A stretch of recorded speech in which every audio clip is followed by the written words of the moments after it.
The void between stars held secrets, and the UES Stellar Horizon was built to find them. Captain Maya Rodriguez stood at the bridge's observation window, her weathered hands clasped behind her back as she watched the distant stars drift by. 20 years of deep space exploration had taught her that the universe's greatest discoveries often came with the greatest risks. Today would prove that lesson true once again. "Captain, we're picking up unusual readings from Sector 793. Lieutenant Sarah Chen called out from her science station, dark eyes fixed on the holographic display floating before her. "It's like nothing in our database." Rodriguez turned, her silver-streaked hair catching the soft blue light of the bridge displays. "Define nothing like, Lieutenant." "The energy signature is organized, Mom. Too organized to be natural. But it's not matching any known technological patterns either. It's as if someone took quantum mechanics and rewrote the rules." The bridge crew fell silent. After 3 centuries of space exploration, humanity had encountered plenty of evidence of alien life, but never anything still active. Most discoveries were ruins, artifacts, or long-dead technology. Something new, something alive. That was different. "Helm, take us closer," Rodriguez ordered. "But keep us at safe distance. No need to announce ourselves just yet." The Stellar Horizon, a sleek research vessel designed for deep space exploration, adjusted course smoothly. Its crystalline sensor arrays extended like delicate wings, gathering data about the mysterious phenomenon ahead. The ship itself was a testament to human ingenuity. Not the largest or most powerful vessel in Earth's fleet, but arguably the most sophisticated in terms of scientific capabilities. As they drew closer, the anomaly became visible on the main viewer. It appeared as a spiral of purple-tinted energy, slowly rotating against the backdrop of space. Beautiful, but wrong somehow. Like a rose blooming in the middle of an ocean. "Energy readings are increasing exponentially," Chen reported, her fingers dancing across her console. "Whatever it is, it's reacting to our presence." Rodriguez felt the familiar tingle of anticipation run down her spine. This was what they were out here for. New discoveries, new horizons. But something felt off. Her decades of experience had given her a sixth sense for trouble, and right now it was screaming. "Tactical analysis," she ordered. Lieutenant Marcus Webb, the ship's tactical officer, responded immediately. "No obvious weapon signatures, Captain. But the energy output could power a small star, if it's artificial." He didn't need to finish the thought. Anything that powerful could be a weapon, whether it was designed as one or not. Before Rodriguez could issue another order, the purple spiral suddenly flared brilliantly. The bridge crew shielded their eyes as the main viewer automatically dimmed to compensate. When the glare faded, they weren't alone anymore. A massive vessel had appeared, emerging from what they now realized was some kind of cloaking field. It was enormous, easily 10 times the size of the Stellar Horizon, with a design that defied human engineering principles. Instead of the sleek lines and practical configurations of Earth ships, this vessel seemed to be built from impossible angles and non-Euclidean geometry. It hurt the eyes to look at it too long. "Multiple energy signatures powering up," Webb reported, his voice tense. "They're definitely weapons, Captain. Unlike anything we've seen before, but the power readings are off the charts." Rodriguez straightened her uniform. First contact scenarios were delicate enough without weapons in play, but they had trained for this. "Open a channel, all frequencies." "Let's try to." The alien vessel fired first. A beam of coherent energy, the same purple color as the initial anomaly, lanced out toward the Stellar Horizon. It wasn't aimed to hit, passing just off their port bow, but the message was clear.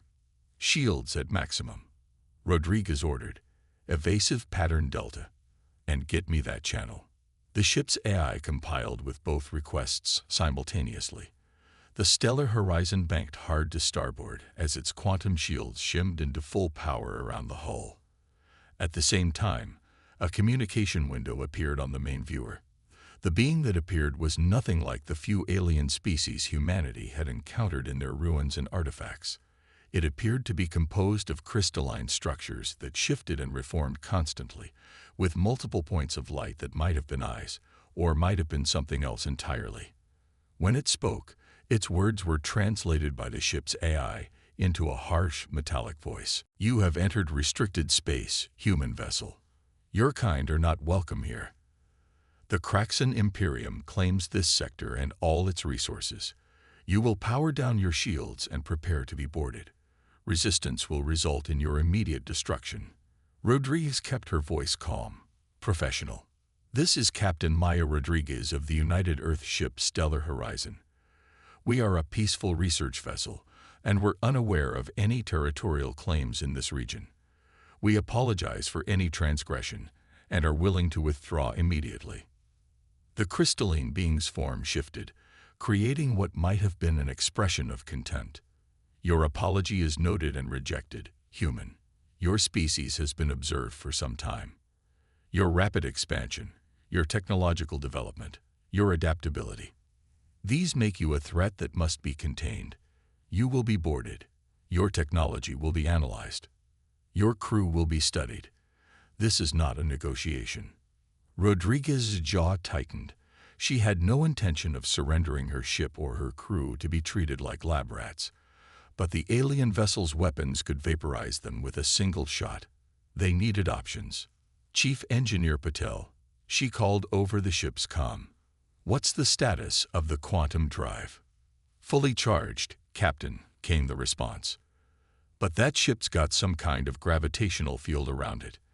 If we try to jump, they could trap us mid-phase. The results would be messy."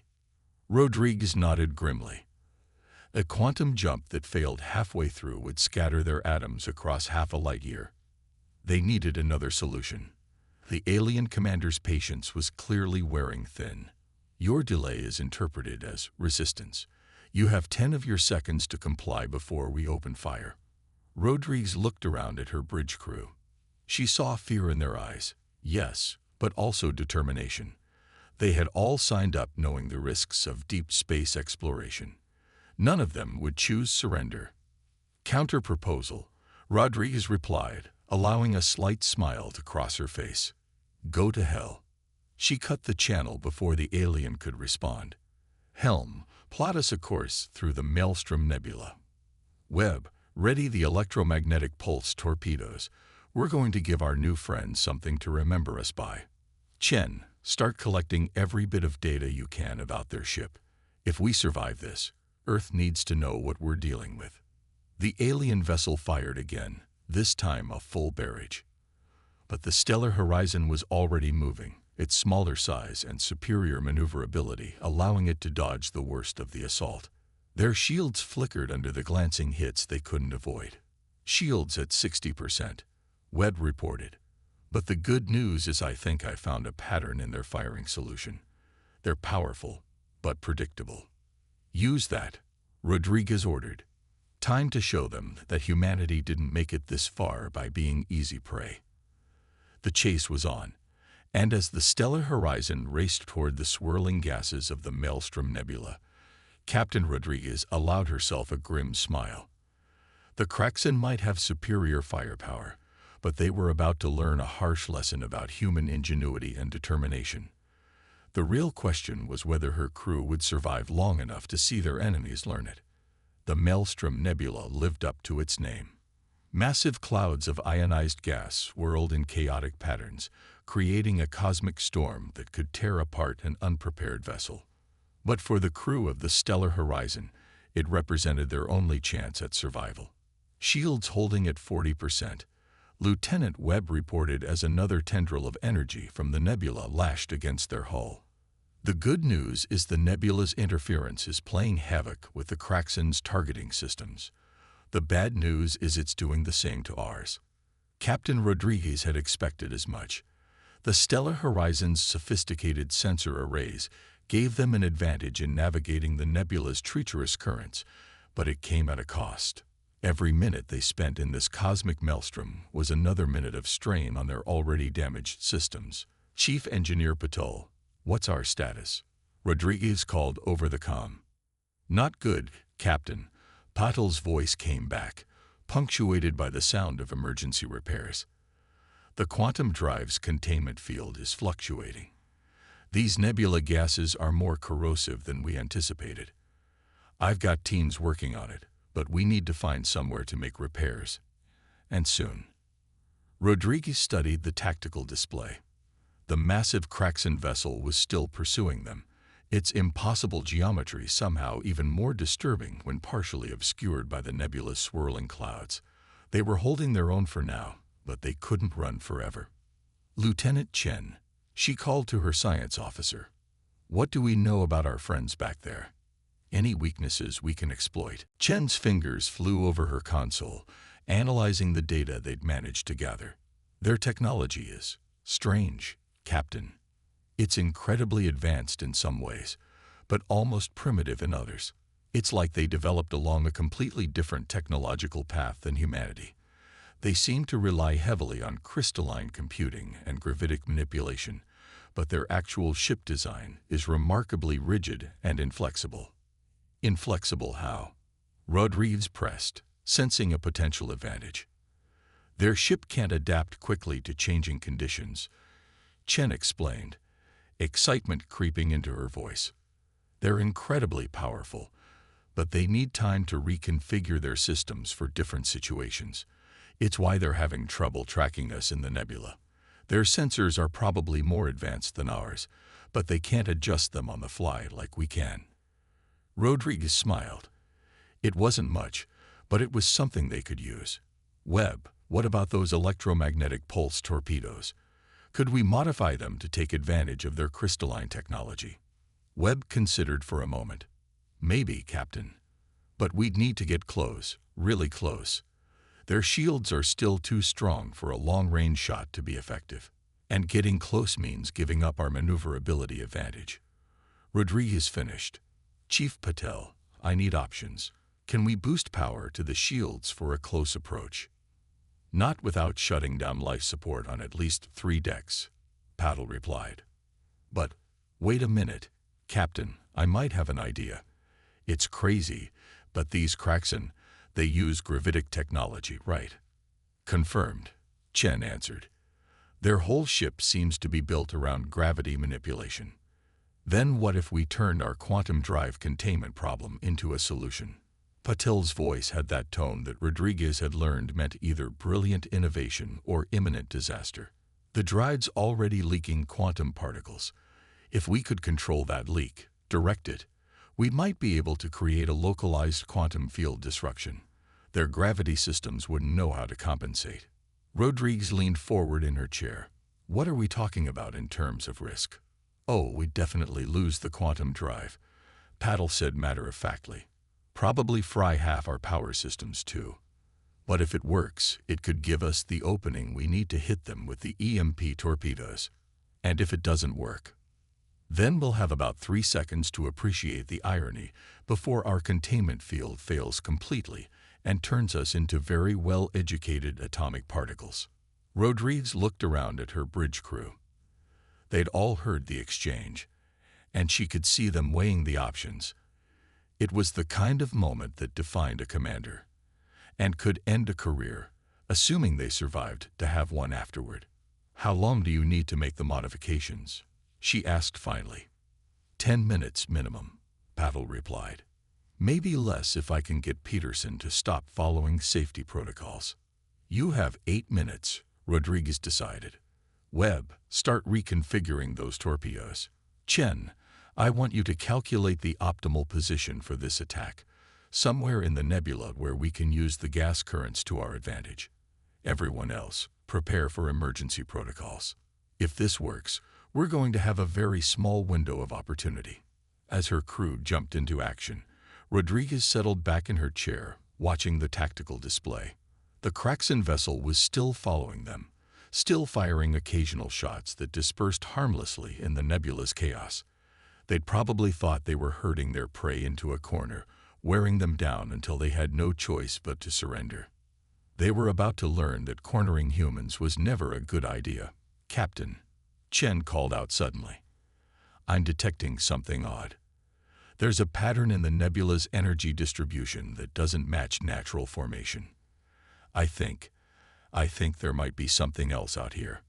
Before Rodriguez could respond, a new alert sounded from the tactical station. "Multiple energy signatures detected," Webb announced. "They're small, about fighter-sized, but they're appearing all around us." The tactical display updated to show dozens of small craft emerging from the nebulous clouds. Their design was different from the Kraxan vessel, organic, almost insectoid in appearance. "More friends?" Rodriguez asked grimly. "Unknown, Captain," Chen replied. "But they're positioning themselves between us and the Kraxan vessel." "Wait, we're receiving a transmission." A new voice filled the bridge, neither human, nor like the harsh tones of the Kraxan. This voice was melodic, almost musical in quality.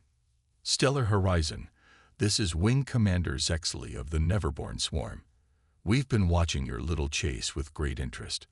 Perhaps we can help each other deal with our mutual problem." Captain Rodriguez studied the holographic image of Wing Commander Zexley with carefully controlled surprise.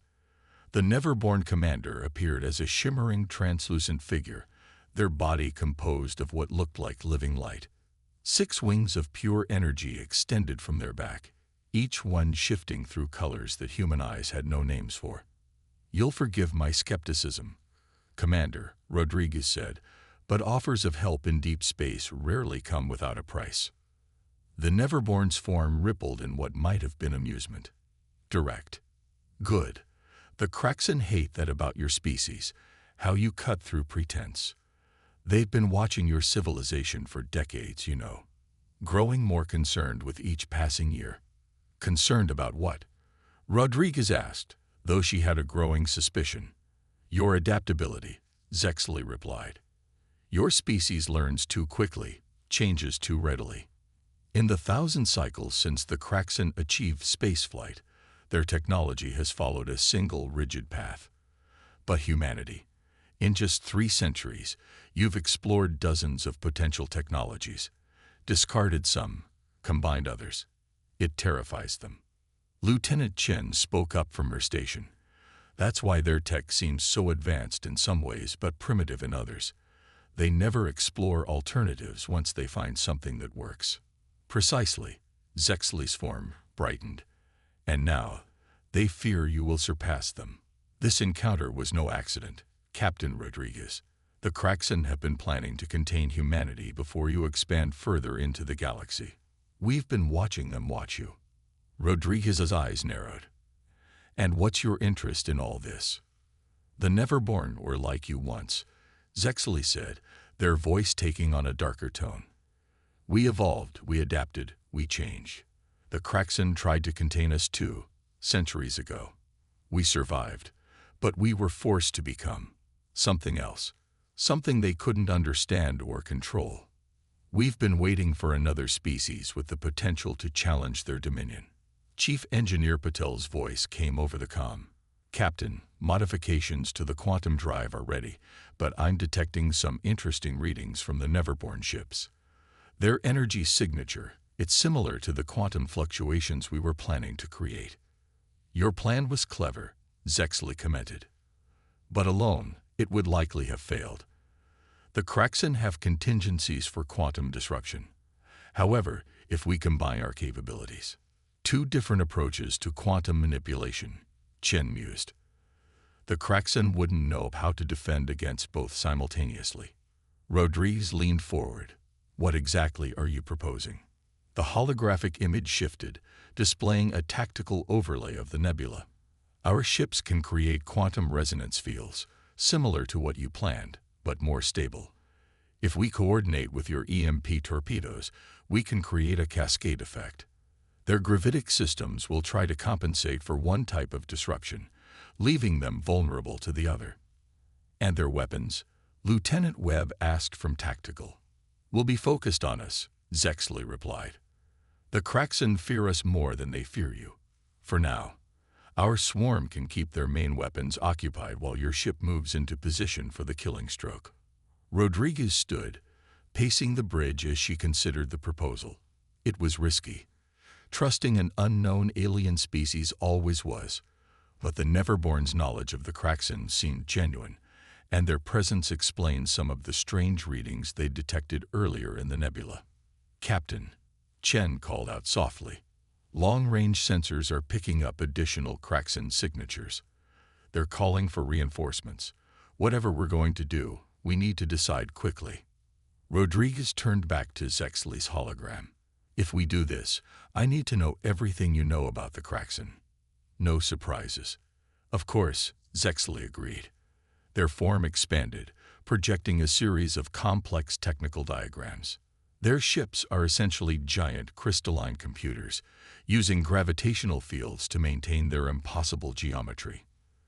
The crystals channel enormous energy, but they're vulnerable to harmonic disruption. If the resonance patterns are broken, the whole system collapses, Patel finished, examining the diagrams. "That's brilliant. And terrible. One wrong move, and we could tear their ship apart at the atomic level." "Would that be so terrible?" Zexley asked, their tone unreadable. "Yes," Rodriguez said firmly. "We're not here to commit genocide. Our goal is to survive and warn Earth about the threat, not start an interstellar war." The Neverborn commander's form flickered briefly. "Even though they plan to dissect your crew, study them like laboratory specimens. The Kraxen don't extend mercy, Captain. They'd never have." "Then we'll show them something new," Rodriguez replied. "Lieutenant Webb, can you modify the EMP torpedoes to disable their ships without destroying them?" Webb studied his console. "With the Neverborn's data, yes, I think so.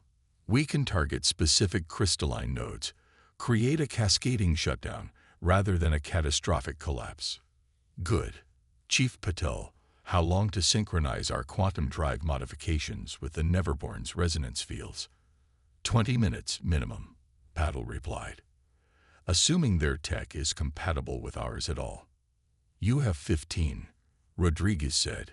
"Commander Zexley, have your ships take up defensive positions. We'll need cover while we make the modifications. But understand this, we do this our way or not at all. I won't have the first official contact between humanity and the Kraxen be an act of mass murder." Zexley's form shifted through several colors before settling. "You are not what we expected, Captain. The Kraxen believe your species is dangerous because you're unpredictable. But perhaps you're dangerous because you hold to your principles even when it would be easier not to. Very well. We will follow your lead." As the hologram faded, Rodriguez turned to her crew. "Everyone has their tasks. Let's show the galaxy what humanity really stands for. And if we're very lucky, maybe we can turn some enemies into allies along the way." The bridge crew jumped into action, their earlier fear replaced by determined focus.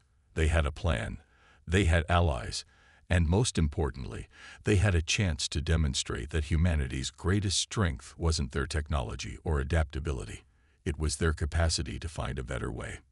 Behind them, the massive Kraxen vessel loomed in the nebula's swirling clouds, its crystalline weapons charging for another assault. They were about to learn that underestimating humanity's principles was an even greater mistake than underestimating their capabilities. The Maelstrom Nebula erupted in a dance of light and energy as the Neverborn swarm engaged the Kraxen vessel. Their ships, little more than concentrated points of quantum energy, weaved through the crystalline giant's defensive fire with impossible grace. Each near miss illuminated the nebula gases in brilliant flashes of color, creating a deadly light show. "Modifications complete," Chief Engineer Patel reported from engineering, her voice tense but steady. "Quantum drive is ready to initiate the resonance pulse, though I still say this is technically suicide." "Noted, Chief," Captain Rodriguez replied, her eyes fixed on the tactical display. "Lieutenant Webb, status of the EMP torpedoes." "Reconfigured and ready, Captain. Target zones plotted based on the Neverborn's data. We'll only get one shot at this. Their shields will adapt after the first hit." Rodriguez nodded. Everything hinged on perfect timing now. The Neverborn swarm was keeping the Kraxen vessel occupied, but they couldn't maintain their attack pattern forever. Already, the crystalline ship was learning its impossible geometry, shifting to create new weapon angles. Lieutenant Chen, what's the status of their reinforcements? 3 Kraxan vessels approaching the nebula's edge, Chen reported. Estimated arrival time 12 minutes. Captain, one of them is even larger than our friend here. Rodriguez allowed herself a grim smile. Then we'd better not still be here in 12 minutes. All hands, this is the captain. Secure all stations and prepare for extreme maneuvering. What we're about to try violates about 15 different laws of physics. The bridge crew worked with practiced efficiency, their earlier fear replaced by focused determination. They had trained for the impossible, and now they would attempt it. Wing Commander Zexley, Rodriguez called over the comm. We're ready to begin. On my mark, have your swarm execute attack pattern Delta. The Neverborn commander's response came through clearly despite the nebula's interference. Understood, Captain. My ships are in position. Though I must admit, your species' definition of disable rather than destroy makes this considerably more challenging. Challenging is what humans do best, Rodriguez replied. Tactical, target their primary propulsion nodes. Engineering, begin quantum pulse sequence. Helm, plot an attack vector that will give us maximum exposure to their ventral crystals. The stellar horizon's engines hummed to life. The sound different now. Higher pitched, almost unstable. The quantum drive modifications were pushing the ship far beyond its design specifications. They would have minutes at most before the systems burned out completely. Now, Commander, Rodriguez ordered. The Neverborn swarm moved as one, their ships suddenly breaking off their harassing attacks and forming a complex 3-dimensional pattern around the Kraxan vessel. Energy began to build between them, creating a web of quantum resonance that distorted space itself. The Kraxan ship's crystalline weapons turned to track the new threat exactly as planned. For a crucial moment, their ventral section was exposed. Quantum pulse now, Rodriguez commanded. The stellar horizon's modified drive activated, releasing a controlled burst of quantum particles. The ship shuddered violently as reality itself seemed to twist around them. Warning alarms blared throughout the vessel as systems strained to contain the impossible energies they were channeling. Direct hit, Webb reported. Their gravitic fields are fluctuating. Shields are down to 60%, 40%. They're trying to compensate. Fire EMP torpedoes, full spread. The torpedoes launched, their normal blue exhaust trails now tinted with purple energy from the quantum disruption field. They streaked toward the Kraxan vessel's exposed crystalline nodes, passing through the weakened shields as if they weren't there. For a moment, nothing seemed to happen. Then the impossible geometry of the Kraxan ship began to shift and distort. Its crystalline surface flickered with conflicting energy patterns as its systems tried to adapt to both the quantum disruption and the targeted electromagnetic pulses. It's working, Chen exclaimed. Their primary systems are cascading into shutdown. The crystalline matrix is... Wait. Her voice suddenly changed. Captain, something's wrong. The energy readings are building instead of dissipating. They're going to... A brilliant flash of light cut her off as a section of the Kraxan vessel's hull ruptured, releasing a storm of crystalline shards into the nebula. The massive ship began to rotate slowly, its weapons falling silent. Report, Rodriguez demanded. Their main power grid is offline, Webb responded. Weapons and propulsion are down, but they still have life support and basic systems. We did it. We actually did it. But Rodriguez wasn't celebrating yet. Chen, what caused that explosion? The Kraxan tried to reroute power through their secondary crystals. Chen explained, studying her readings. It was like they couldn't conceive of actually being defeated. They nearly overloaded their entire system trying to maintain full power. Captain, Zexley's voice came through the comm. The Kraxan crew is sending out a distress signal to their reinforcements. They're requesting immediate destruction of their vessel. They would rather die than admit defeat. Rodriguez stood from her command chair, open a channel to the Kraxan ship. A moment later, the main screen flickered to life, showing the Kraxan bridge. Their crystalline forms seemed dimmer now, less imposing without their full power. "This is Captain Rodriguez. Your ship is disabled but intact. Your crew is unharmed. We did this not out of hatred or fear, but to demonstrate that there are alternatives to destruction. You can still signal your reinforcements, but tell them this: humanity is not your enemy unless you choose to make us one." The Kraxan commander's crystalline form shifted in what might have been agitation or disbelief. You could have destroyed us. The Neverborn would have. Why didn't you?" "Because that's not who we are," Rodriguez replied simply. "Yes, humanity is adaptable. Yes, we learn and change quickly. But we use those traits to find better solutions, not just more efficient ways to destroy our opponents. Remember that when you report back to your leaders." The Kraxan commander was silent for a long moment. When they spoke again, their harsh metallic voice held a note of something new. Perhaps uncertainty, perhaps respect. "The reinforcement fleet will arrive in minutes. You should leave while you can." Rodriguez nodded. "We intend to. And we'll be back, not to fight, but to talk, to trade, to learn from each other. That's the real human way." As the channel closed, Rodriguez turned to her crew. "Chief Patel, please tell me we have enough power for one more quantum jump."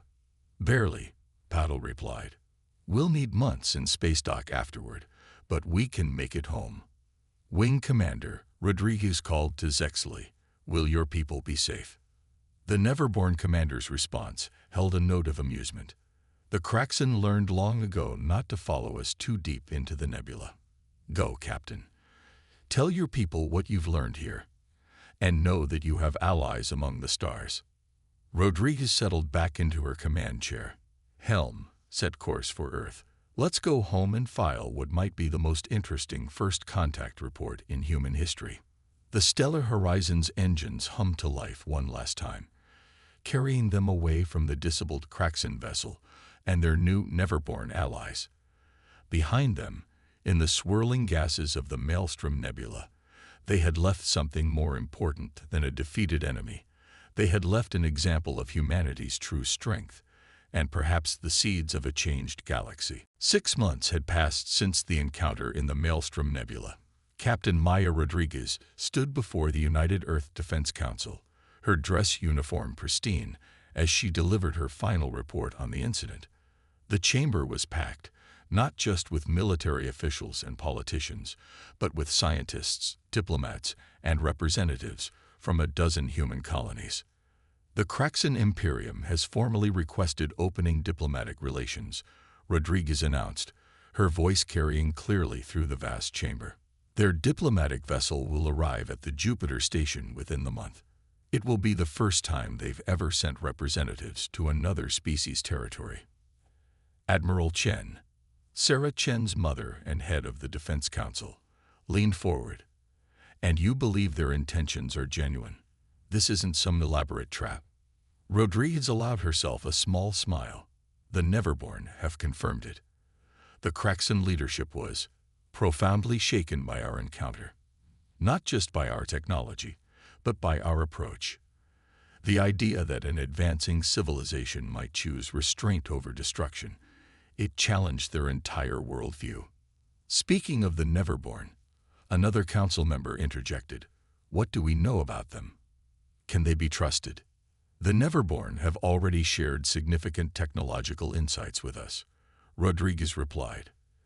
"Their understanding of quantum mechanics is centuries ahead of ours. But more importantly, they've provided detailed records of their own history with the Kraxan. They were forced to transform themselves into beings of pure energy to survive. They don't want to see that happen to us." The chamber erupted in murmured discussions. Rodriguez waited patiently for them to quiet before continuing. "What we discovered in the Maelstrom Nebula wasn't just 2 new alien species.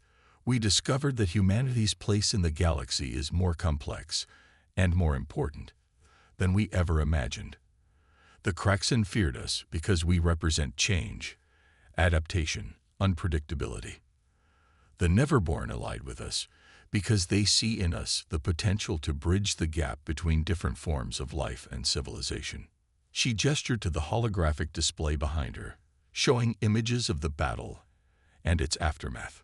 When we disabled that Kraxan vessel without destroying it, we demonstrated something unprecedented in their history. We showed that advancement doesn't have to mean destruction. That diversity can be a strength rather than a threat. The images shifted to show the current state of affairs. The stellar horizon, fully repaired, now served as Earth's primary diplomatic vessel. Its unique history with both species made it the perfect platform for ongoing negotiations.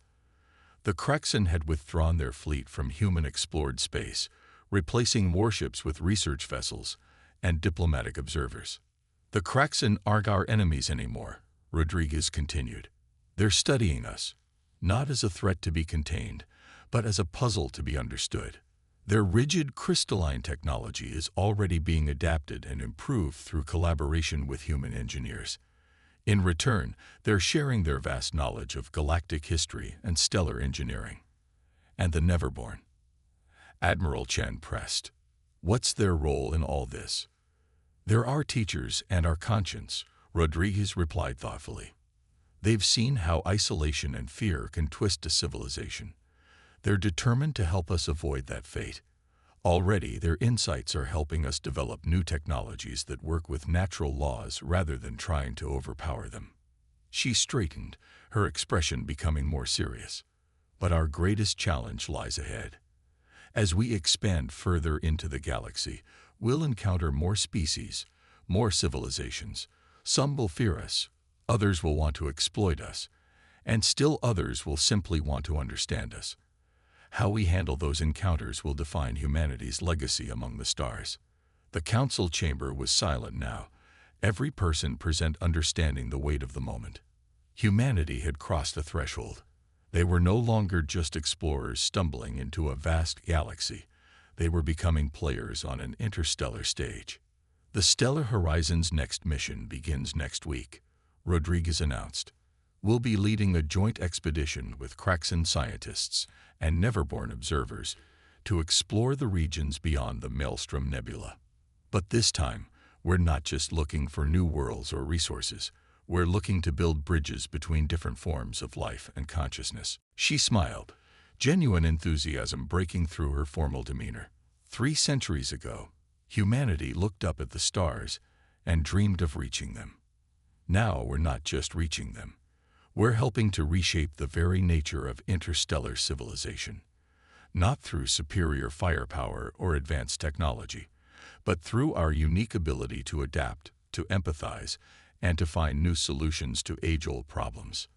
The chamber erupted in applause, but Rodriguez barely heard it. Her mind was already on the mission ahead. Somewhere out there, beyond the familiar stars, other species were waiting to be discovered.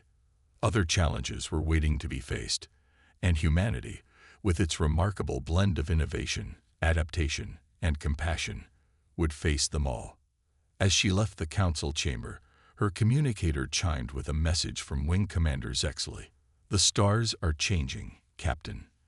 The old orders are falling away, and humanity, for better or worse, is the catalyst. We look forward to seeing what you do next. Rodriguez smiled as she headed toward the spaceport, where the Stellar Horizon waited. The ship had been upgraded, its hull now incorporating both human and alien technology. It stood as a symbol of what was possible when different species worked together, when fear gave way to curiosity, and when the drive to destroy was replaced by the desire to understand. The galaxy was changing, and humanity was helping to guide that change, not through force or dominance, but through their unique ability to learn, to grow, and to show others that there was always another way forward. It was a legacy worth building, one unexpected encounter at a time.